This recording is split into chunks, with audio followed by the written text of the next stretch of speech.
I'll tell you a couple of stories about fraud. She didn't just delete tens of thousands of those emails, she wiped the server clean. What, like with a cloth or something? It's no secret that we're going up against some pretty powerful forces that will do and spend whatever it takes to advance a very different vision for America. Personal emails are my personal business. You know, let's release everything. Let's let everybody in America see what I did for 4 years. When you speak to the public, you say, I turned over everything. That's, for the most part, a direct quote. When you talk to the public, you say, I turned over everything. That's for the, people investigating it to try to figure out. But we turned over everything that was work-related. Every single thing. 90 to 95% of my work-related emails were in the state system. If they wanted to see them, they would certainly have been able to do so. You know what? That is maybe the 10th time you have cited that figure today. It is. And I have not heard anyone other than you ever cite that figure. Who told you that 90 to 95% of your emails were in the State Department system? Who told you that? We learned that from the State Department in their analysis of the emails that were already on the system. The Inspector General report found that less than 1% of State Department emails, record emails, were captured. So they give a number of less than 1%, and you give a number of 90%. I have absolute confidence that everything that could be in any way connected to work is now in the possession of the State Department. This pile represents the emails that you sent or received about Libya in 2011, from February through December of 2011. This pile represents the emails you sent or received from early 2012 until the day of the attack. There are 795 emails in this pile. We've counted them. There are 67 emails in this pile in 2012. And I'm troubled by what I see here. I can only conclude by your own records that there was a lack of interest in Libya in 2012.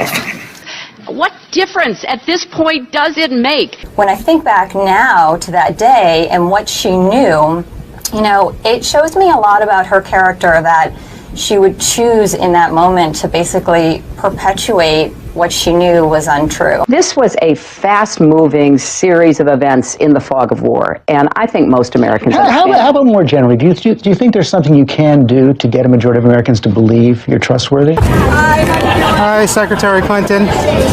Would you sign this for me? Sure. What's your name?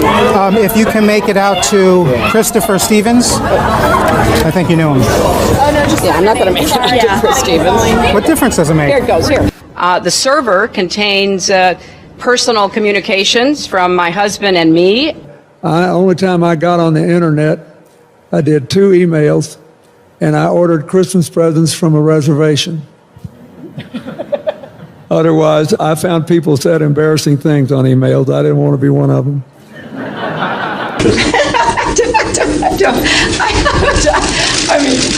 And how many angels dance on the head of a pin? I have really nothing to.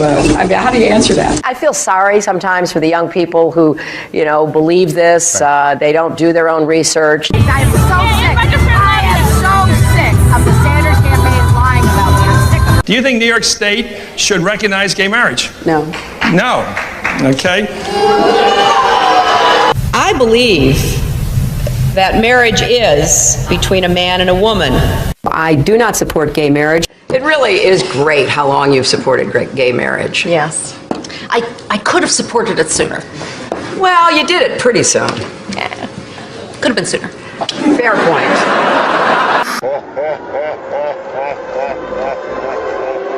The unborn person doesn't have constitutional rights. Are you saying that a child on its due date, just hours before delivery, still has no constitutional rights? Under our law, that is the case. I was a Goldwater girl. I'm very proud that I was a Goldwater girl. Goldwater was against the '64 Civil Rights Act. 40,000 people, half of them Negroes, demonstrate against Goldwater. I am compelled to urge Negroes and all people of goodwill to vote against him. His election would be a tragedy and certainly suicidal almost for the nation and the world. He's a very arrogant person to deal with, which I think is a combination of this vision of Russia and some fundamental insecurity. I could have told him he was a KGB agent. By definition, he doesn't have a soul. I mean, this is a waste of time, right? Как минимум, государственный деятель должен иметь голову. Mrs. Clinton has never been too graceful in her statements. When people push boundaries too far, it's not because they are strong. I remember landing under sniper fire. There was supposed to be some kind of a greeting ceremony at the airport, but instead we just ran with our heads down to get into the vehicles. Her arrival in Bosnia was not quite as dramatic as Clinton put it. Good to see you. Once again, her memory doesn't match our videotape. She and her daughter Chelsea lingered on the tarmac to greet U.S. military officials. Took photos. There was the group of 7th graders on the tarmac too. And then Senator Clinton walked to the armored vehicle where she did eventually dock and enter. During the parade in which she participated, her campaign roped off reporters so they wouldn't interfere with the candidate. Memory should always match the videotape. I have been a critic of NAFTA from the very beginning. I think that NAFTA is proving its worth. It was one of the highlights of President Clinton's first term, passage of the North American Free Trade Agreement, also known as NAFTA. Critics blame NAFTA for the loss of manufacturing jobs in industrial states, including Ohio and Pennsylvania. Hillary Clinton helped get NAFTA approved. She held at least 5 meetings to strategize about how to win congressional approval. She helped the White House block opposition from labor and environmental groups, and she was the featured speaker at a crucial meeting. Participants in that event said, quote, her remarks were totally pro-NAFTA. Was NAFTA a mistake? NAFTA was a mistake to the extent that it did not deliver on what we had hoped it would. Your opponents are saying that that's really part of a larger pattern with you, that you often avoid taking firm positions on controversial issues. They are going to people showing videos of Donald Trump insulting Islam and Muslims in order to recruit more radical jihadists. Fact checkers have said that she was wrong. All my grandparents, came over here, and turns out only one was an immigrant, 3 were not. And then, frankly, there are those who are saying the best thing that could happen to us is be attacked by somebody. Just bring it on, because that would unify us, it would legitimize the regime. That's the reason I say, if anybody's going to do it, we ought to do it, because we have the capability of doing it. We're not going to give anything up, and in fact, we're going to provoke an attack, because then we will be in power for as long as anyone can imagine. I represented New York, and I represented New York on 9/11. When we were attacked, where were we attacked? We were attacked in downtown Manhattan, where Wall Street is. I did spend a whole lot of time and effort helping them rebuild. That was good for New York, it was good for the economy, and it was a way to rebuke the terrorists who had attacked our country. 9/11 was bad. I agree with that. It's time for the United States to start thinking of Iraq as a business opportunity.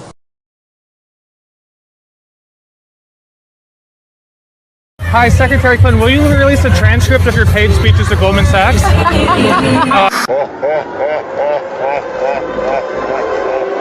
No, there's a lot of controversy over the speeches. Just in July, New Hampshire, you told the crowd you, quote, take a backseat to no one when it comes to progressive values. I take a backseat to no one when you look at my record and standing up and fighting for progressive values. Last month in Ohio, you said you plead guilty to, quote, being kind of moderate and center. Do you change your political identity based on who you're talking to? No, I think that, like most people that I know, I have a range of views, but they are rooted in my values and my experience. I get accused of being kind of moderate and center. I plead guilty. Just for the record, are you a progressive or are you a moderate? I'm a progressive.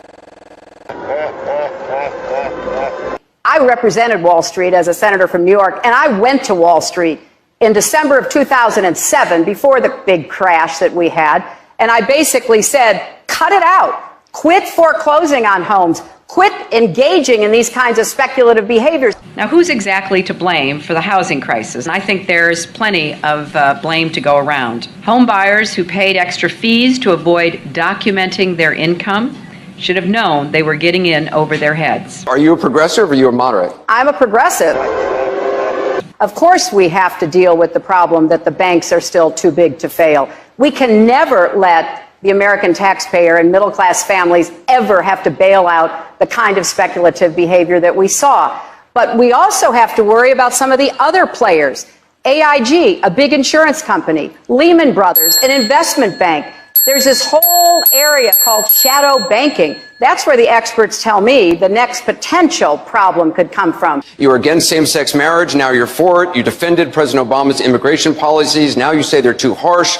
You supported his trade deal dozens of times. You even called it the gold standard. Now, suddenly last week, you're against it. Will you say anything to get elected? Well, actually, I have been very consistent over the course of my entire life.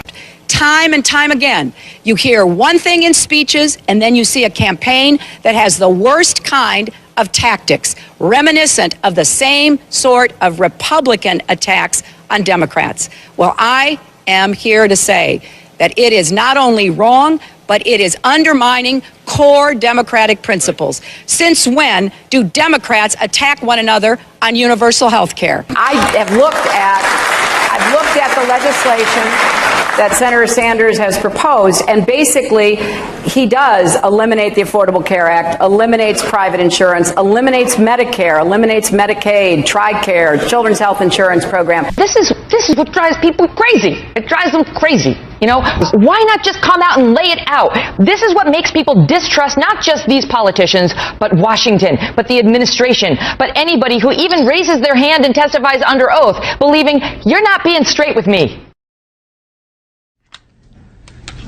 In conclusion, Congress is supposed to provide oversight. The voters are supposed to provide oversight. And you were supposed to provide oversight. That's why you have special liberties, and that's why you have special protections. I am not surprised that the President of the United States called this a phony scandal. I'm not surprised that Secretary Clinton asked, what difference does it make? I'm not even surprised that Jay Carney said Benghazi happened a long time ago. The Clintons fired the White House Travel Office employees, allowing their wealthy Hollywood friends to take over the lucrative travel business. This led to investigations by the FBI, DOJ, GAO, Oversight Committee, and the Whitewater Independent Counsel. The Clintons claimed the firings were due to financial misdeeds, but the employees were cleared on all counts. Hillary Clinton allegedly played a central role in the firings, yet in her sworn testimony, she claimed she was not involved. The independent counsel found this to be factually inaccurate and that she made factually false statements. The Clintons were forced to remove their friends and reinstate the previous employees. Vince Foster, the longtime friend and companion of Hillary Clinton, was significantly involved in several Clinton scandals. Due to the strange circumstances surrounding his death in 1993, an investigation ensued. Before the police arrived, Clinton staffers illegally removed boxes of documents on Whitewater and presumably Travelgate and other sensitive issues. President Clinton put his wife in charge of the most expensive program in the country. There was a national outrage that the unelected, unqualified First Lady was going to design America's healthcare system. In a 1993 interview, Hillary Clinton admitted, "I am not an expert on healthcare. I'm not somebody who has studied it." Hillary Clinton kept the Presidential Task Force on National Healthcare Reform shrouded in such secrecy that a federal judge threatened to hold the administration in contempt. 2 years later, the healthcare plan was a 1,342-page nightmare, including gatekeepers, health alliances, purchasing cooperatives, new and higher taxes, and restrictions on choosing doctors. Physicians, hospitals, large and small businesses, insurance companies, Democrats, Republicans, and the general public rejected the program, and it failed disastrously.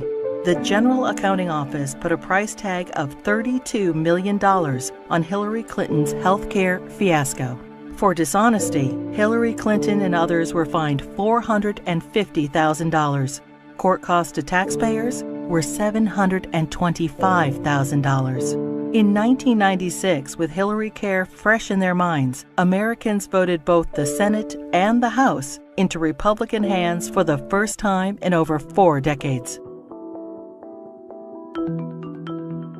In 1994, President Clinton's Attorney General Janet Reno initiated an investigation focusing on fraud accusations against the Clintons regarding their real estate venture, Whitewater Development Corporation, co-owned with their friends Jim and Susan McDougal. Hillary Clinton was the central figure, and the probe revealed pervasive conflicts of interest between the Rose Law Firm, where Hillary Clinton was partner, and its client, Madison Guaranty, owned by Clinton business partner Jim McDougal.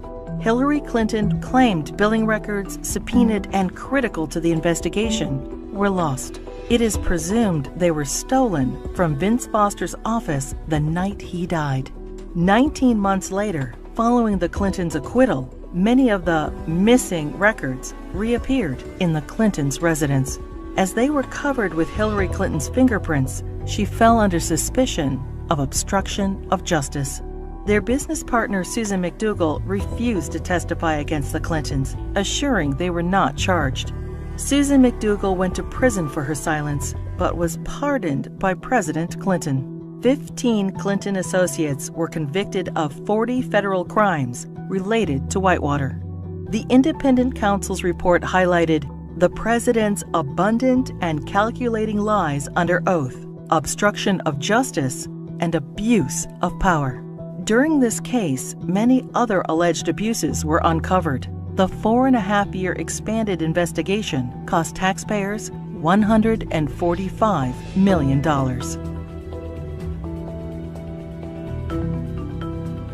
Hillary Clinton's trades in cattle futures raised suspicions of improprieties as her very first trade of $5,000 quickly turned into over $490,000. She refused to release her tax returns for the years in question. Hillary Clinton insisted that she made all the investment decisions herself. The investigation proved her trades were actually placed by her friend James Blair through the brokerage firm Refco. James Blair was outside counsel for Tyson Foods, the largest employer in Arkansas, which is state regulated. The perception was Mrs. Clinton received preferential treatment and incredible financial returns as a way to garner favor with her husband, then governor of Arkansas. Refco was investigated and paid the largest fines in the history of the exchange.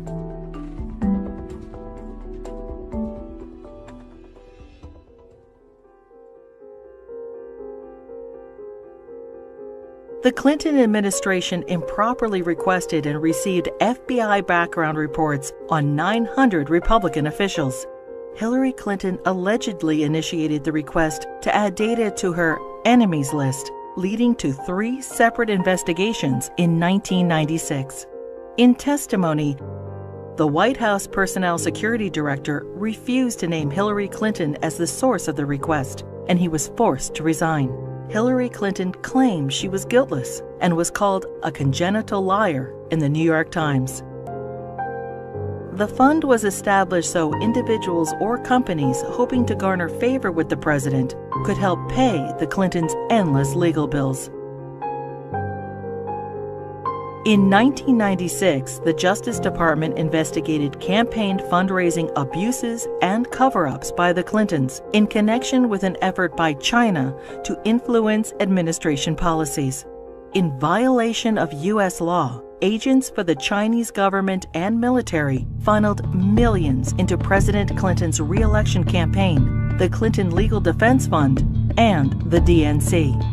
The DOJ's report stated, "A pattern of events suggests a level of knowledge within the White House, including the President's and First Lady's offices, concerning the injection of foreign funds into the re-election effort." The Clintons were accused of using the IRS to harass their enemies, including Republican politicians, the White House Travel Office, the NRA, Judicial Watch, the Heritage Foundation, and other conservative organizations. A senior IRS official admitted that Clinton opponents were singled out for tax audits.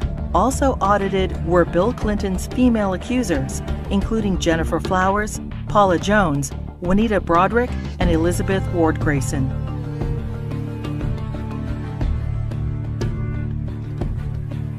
As he was leaving office in January 2001, President Clinton pardoned 450 people for crimes ranging from cocaine trafficking to kidnapping and terrorism.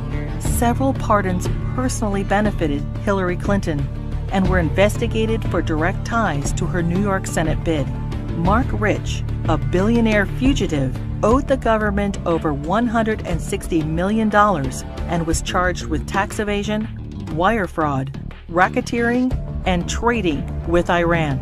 Rich's ex-wife, Denise Rich, a close friend of the Clintons, donated over $600,000 to the Clinton Presidential Library just prior to the pardon. Mrs. Rich also gave $14,000 to the Clinton Legal Defense Fund and $135,000 to Hillary Clinton's Senate campaign. The new Square Four were elders of a Republican voting Hasidic community convicted of defrauding the government of millions of dollars. Candidate Clinton met with their grand rabbi. Hillary Clinton received their votes, and the new Square Four received their pardons. Hillary Clinton claimed, "I did not play any role whatsoever in the pardons." Hillary Clinton's brother, lawyer Hugh Rodham, charged high fees to use his family influence to obtain presidential pardons. Carlos Vignali, a Los Angeles drug lord, paid Rodham over $500,000, and his sentence for cocaine trafficking was commuted. Almond Braswell, a scam artist, paid Rodham over $250,000 and was pardoned for defrauding senior citizens of millions of dollars. Fighting for Puerto Rican independence, the FALN exploded 138 bombs in New York City, Chicago, and Puerto Rico. During a 10-year reign of terror, 13 innocent people were killed and over 80 were maimed. New York City Councilman Jose Rivera met with Hillary Clinton proposing pardons for FALN members in return for Puerto Rican support in her Senate race. 2 days later, President Clinton pardoned 16 FALN terrorists. These pardons were condemned by Democrats and Republicans, the House and Senate, the FBI, the U.S. Attorney, the Federal Bureau of Prisons, and the Fraternal Order of Police. Another probe into Clinton wrongdoing ensued. When Congress requested additional information, President Clinton claimed executive privilege, preventing anyone involved with the pardons from testifying. Hillary Clinton claimed no involvement in or prior knowledge of the decision. Former Democratic President Jimmy Carter called these shameless pardons disgraceful. The largest political fundraiser in U.S. history became the largest election fraud in history. In the year 2000, the fundraiser for Hillary Clinton's New York Senate race was attended by 1,300 people, including the Hollywood elite and the Democratic leadership. In violation of federal election statutes, an individual, Peter Paul, financed the entire event. Peter Paul was also a convicted cocaine trafficker. In violation, Hillary Clinton was involved with the solicitation of funds and the coordination of the gala. In violation, Hillary Clinton requested in writing an additional $150,000 from Peter Paul in untraceable securities. The Clinton campaign's filings with the Federal Elections Committee stated the event only cost $500,000. The actual price tag was $1.5 million. Senator Clinton was fined over $50,000 for purposely underreporting the cost of the event. In another campaign finance fraud, Hillary Clinton ignored FBI warnings and accepted over $900,000 from scam artist and felon Norman Sue. Hillary Clinton's Senate tenure was undistinguished. In 7 years, she introduced only 3 minor bills which became law, including the naming of a post office. She helped secure millions in federal assistance for a New York developer. Ethics questions arose when the businessman donated over $120,000 to the Clinton Foundation. Senator Clinton did not support English as the official language of the United States government, and she enthusiastically voted for the Iraq War resolution. Hillary Clinton ignored Senate rules and reporting requirements for the hiring of staff and non-paid fellows, breaking the Senate Code of Official Conduct and hiding multiple conflicts of interest. She was investigated by the Senate Select Committee on Ethics.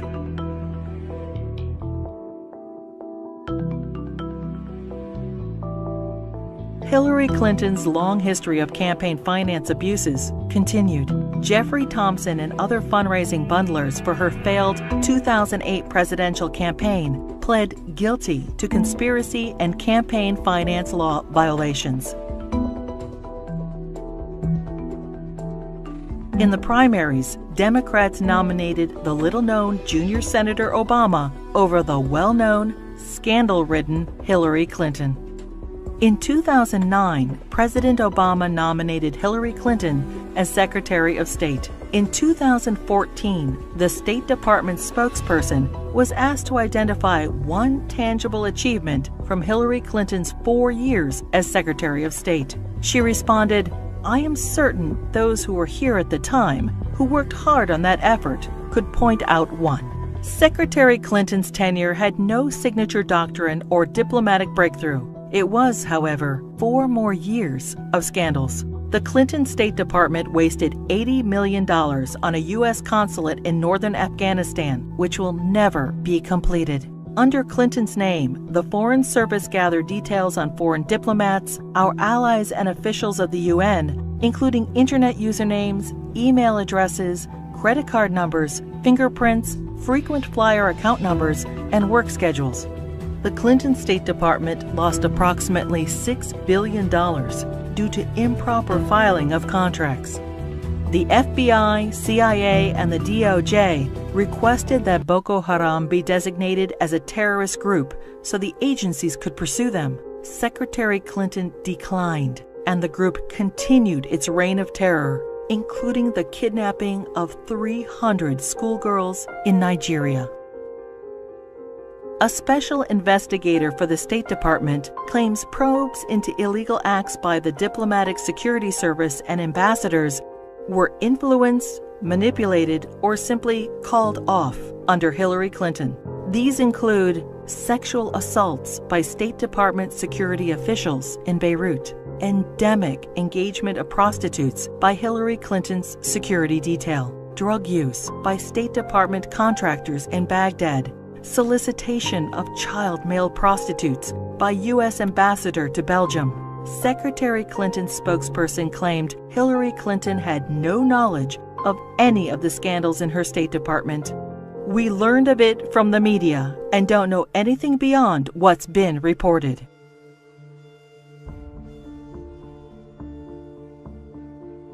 The United States mission in Benghazi, Libya, was attacked on September 11, 2012. As Hillary Clinton was Secretary of State at the time, she is at the heart of the cover-up investigation.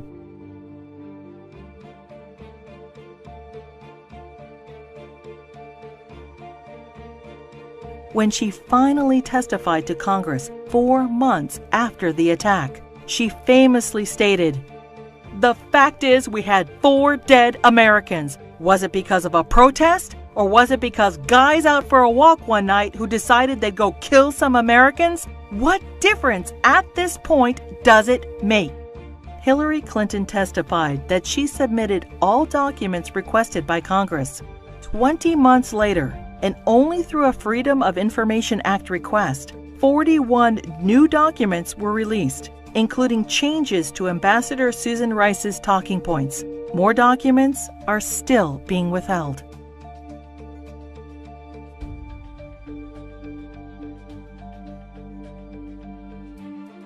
The Presidential Records Act allows restricted access to documents for 12 years after leaving office. Now, 14 years later, the Clintons are still withholding thousands of records from the public.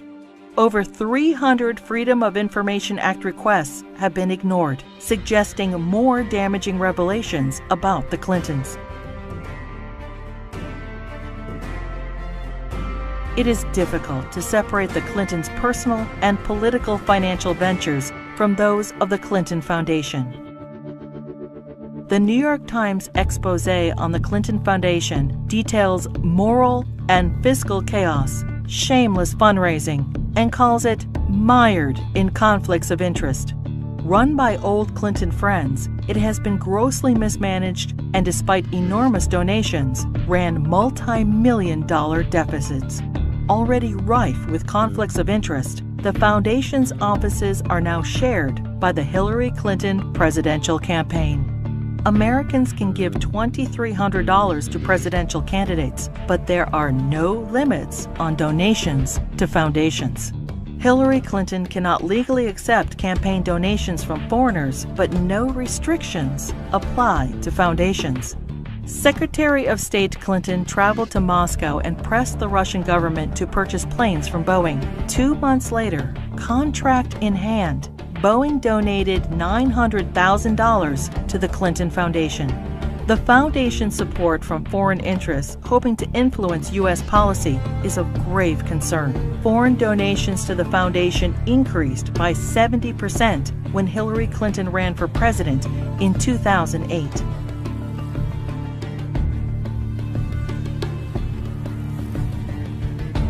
Saudi Arabia has financed terrorists, has an abysmal women's rights record, and punishes homosexuality by death.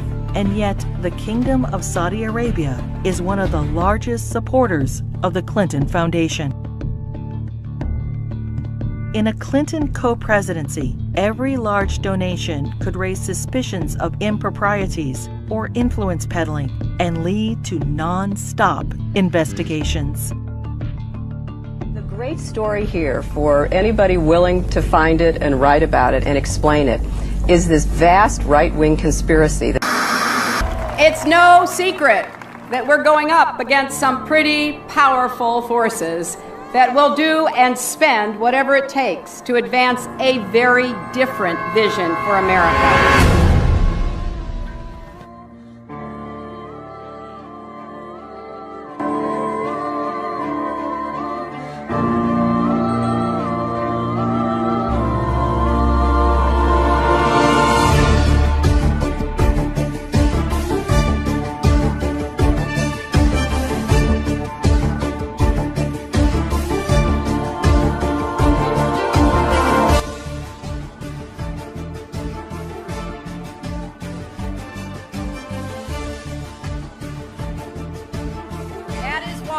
I am running for President of the United States. The people want to know Hillary. The Hillary that I knew back here in Arkansas. When she was in the Benghazi hearings, when she said, "What difference does it make? They're dead." What difference at this point does it make? That's the Hillary I know. We came, we saw, he died. Hi, Secretary Clinton. Would you sign this for me? Sure, what's your name? If you can make it out to Christopher Stevens. I think you knew him. Oh, no, just I'm not going to make it out to Chris Stevens. What difference does it make? Here it goes, here. Yep. Senator Clinton has extraordinary ability to obfuscate, refuse to answer questions, avoid confrontations, and up until now has been given a pass on it. A story in the New York Times talking about why Senator Clinton voted this way, because I think some people were surprised by it. And her advisor said that she voted yes because she was moving from primary mode to general election mode. Primary mode versus general election mode? How about tell the truth mode? How about we say the same thing in the primary that we say in the general election? We know that Hillary's an insecure person. Secure people don't lie. They don't lie inveterately the way she does. Hillary Clinton points to her time in the White House as a large part of her qualification for the job as president. But most of the news media has conveniently forgotten that her time as First Lady was mired in controversy. The core of the controversy is how truthful Mrs. Clinton has been in answering questions, sometimes under oath, about Whitewater and other matters. She was the First Lady to come under criminal investigation. In both Little Rock and Washington, D.C., she was plagued by numerous scandals. I finally parted company with Hillary Clinton when I saw how she was using private detectives to investigate the women who were linked to her husband. Not to change him, not to reform him, not to make him a better person, but to cow the women into silence so that he could get elected president. I do not want that woman controlling the IRS or the DEA or the NSA or the FBI or the CIA. Not in a democracy, I don't. One thing about Hillary, Bill was just a good timing guy. But Hillary, she's an animal. Hillary is the one that I promise you, she pulls the strings. She pulled them in Arkansas. She pulled them in the White House when she was there as the First Lady. And my God, if she gets to be president. Take a deep breath and relax and just, sit back, because here they come again. We're going to have to just ride through this as we have so many of these other false accusations.